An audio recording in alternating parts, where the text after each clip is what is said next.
Hi, my name is McKinley, and in this video, we're going to talk about my 3 favorite reads of the week and my favorite cover of the week for the week of January 12th, 2022. Before I tell you my 3 favorite reads of the week and my favorite cover of the week, let me show you the haul. And you know, if you've seen any of my videos before, I start off with Marvel, DC, and Image.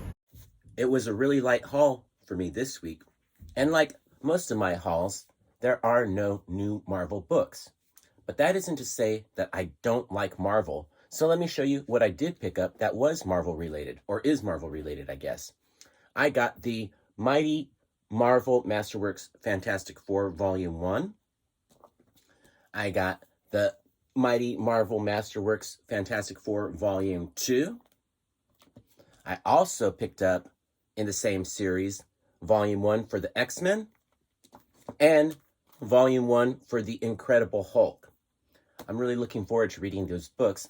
I hadn't planned on picking them up, but I saw them on Pittsburgh Zombies channel, and he made a good point. You're probably never going to find these in the real world, the real floppies of those issues, because they're just way too much on the price range. So for somebody in the Vulture Club, that's a good way to get those books, be able to read them, and not be stuck with the huge $150 omnibus that weighs 10 pounds. I mean, I'm a small person. I can't be lifting a book that heavy. So this is more my pace.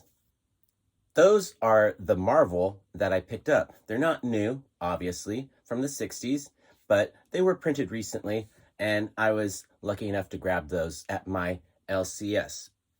Now let's move on to the new books this week, and no Marvel, like I said before, but we do have DC, of course, and so I picked up the new issue of Future State Gotham,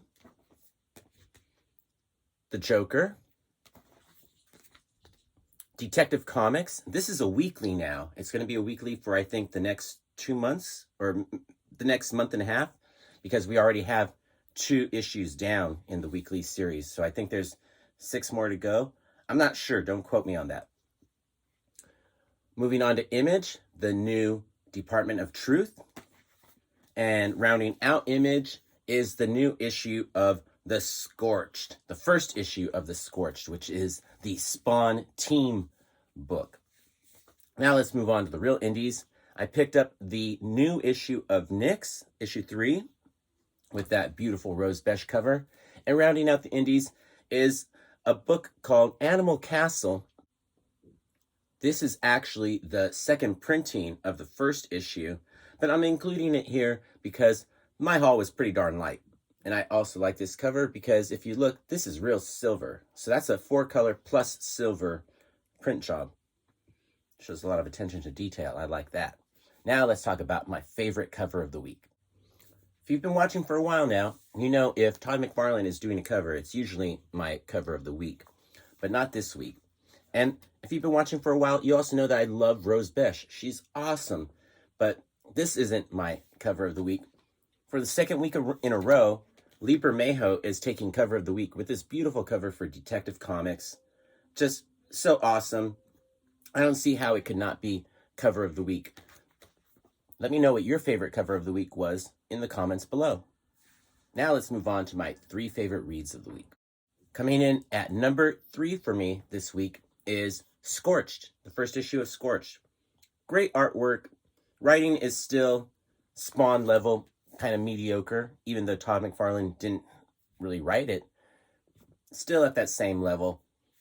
Not the best written book, but definitely one of the best drawn books, and gives you all the action that you want in a Spawn book. So very satisfying read for me, and that's why it comes in at number 3. Now let's move on to my number 2 favorite read of the week, which felt like it feels a little bit thicker than a normal book, but that's probably just me imagining it. This Detective Comics 1048 is just a good story, a good Batman story. Not a lot of action in this one, but it did have a nice B story, which is what really helps it beef it up and made it my second favorite read of the week.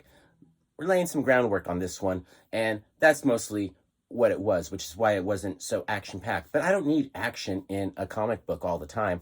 I do like a little bit of, good reading. So That's why it was my second favorite read of the week. And that's also what made my favorite book read of the week my favorite, because it was some good reading. Animal Castle. I think I called it Animal Mansion, but it's Animal Castle. And this book is basically a reworking of Animal Farm by George Orwell. I don't know if you've ever read that book. I read it probably, 35 years ago, I think. Yeah, something like that. That's a long time. God, golly. Oh my gosh. That makes me feel old. This is a reworking of a classic book, so of course it's going to be well written. It's beautifully drawn, and it's a story that you're familiar with. I couldn't help but make it my favorite read of the week, just because it's a great story, and I really like what they did with it. No new surprises, just some characters that you're not expecting, and that's why it was my favorite read of the week. Let me know what you enjoyed reading the most this week in the comments below, because I'd love to find out. I really appreciate you watching. Peace, love, Bunny, and Bear.